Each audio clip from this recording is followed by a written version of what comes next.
Efa-tsy vitsony ireo tanora samandray andraikitra mpandrosin'ny tanàna any Aviany, toerana any Aviany ary indrindra fa ny commune misy azy ireo.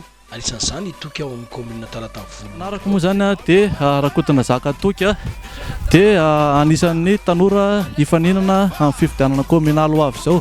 Candidat natolotry ny Antokotiko Madagasikara eto amin'ny commune rural ny Talatavolon'Ondry. Arak'izany dia mirotsaka hifaninana ho isan'ireo ben'ny tanàna eto amin'ny commune Talatavolon'Ondry itoky. Itoky izay natolotry ny Antokotiko Madagasikara etỳ amin'ny commune Talatavolon'Ondry. Andeha ho fantapataritsika aloha mahakasika an'ity commune Talatavolon'Ondry ity manazava ihany itoky. Talatavolon'Ondry moa zany talohan'ny taona 2014 dia mbola nitambatra tamin'ny commune Ambohidrabiby 20 fokotany izy tamin'izany. Amin'izao fotoana izao kosa izy dia efa nisaraka tamin'ny commune Ambohidrabiby taorian'ny fifidianana ben'ny tanàna 2015. Arak'izany dia 14 sisany ny isan'ny fokotany mandrafitra ny commune Talatavolon'Ondry. Raha ny isan'ny mponina indray dia mananika ny roa alina eo zao ny isan'ny mponina eto. Ary ny isan'ny mpifidy dia eo amin'ny iray alina eo. Raha commune Talatavolon'Ondry no resahana dia eo amin'ny 30 kilometatra tora-droa eo ny halehibeny.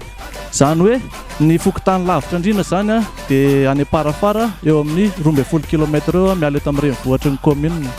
Manoloana indrindra izao filatsako fidiana izao dia manana ny tetikasa na ny programme matipaika izy.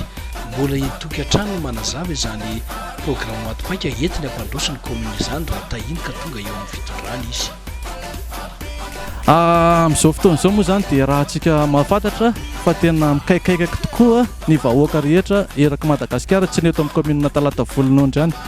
Hitantsika fa tena sahirana ny mponina ara-pivelomana ary tena mahantra raha izay ny azo ilazana anazy ny vahoaka rehetra eraky Madagasikara.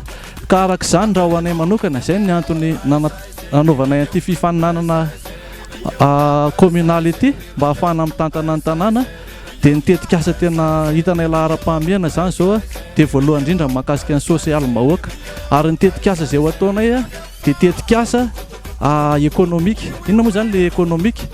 Ny ekonomika zany dia resaka araka ekonomika izany moa fantatsika fa fidiram-bola ny resahana. Ataonay zany izay ampivoatra ny fiainan'ny tsirairay avy etỳ amin'ny anatin'ny commune na dia hoe andraikitry ny fanjakana zany fa commune ihany koa dia manana didy lehibe amin'izany. Inona ny atao amin'izany? Fanatanterahana an'ireo tetikasa ara-ekonomika toy ny barrage zany ny tsihana, ny lalana indrindra fanatanterahana an'ireny lalana mampifandray ny commune rehetra ireny tena lahara-pahamehana ao anay. Zany hoe mba ahafahan'ireo vahoaka mitondra ny vokatra satria tena sahirana ny vahoaka mampiakatra ny vokatra. Eo ihany koa ny resaka toha-drano na barrage. Araka ny teneniko anareo teo dia mba ahafahana mampiakatra ny fari-piainan'ny vahoaka satria raha mbola mahantra ny vahoaka tsy afaka mandoa hetra. Raha mbola mahantra ny vahoaka tsy afaka mampandroso ny commune miaraka amin'ny mpitantana. Izahay mpitarika fotsiny ihany fa miankina ny vahoaka eo aminy koa mahafahana mampandroso ny commune ankoatra n'ireo mpiara-mombona antoka.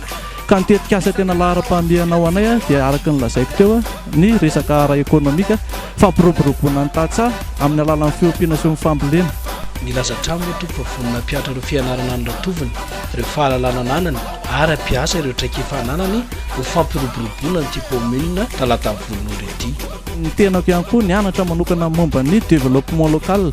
Ka teo anivon'izay efa taona tsy mipetraka teo anivon'ny commune izay dia niara-niasa tamina commune maro samihafa ny tenako ary manana fiaraha-miasa amin'ireo commune maro be ireo ahafahana mampandrosa an'ity commune ny Talatavolon'Ondry ity.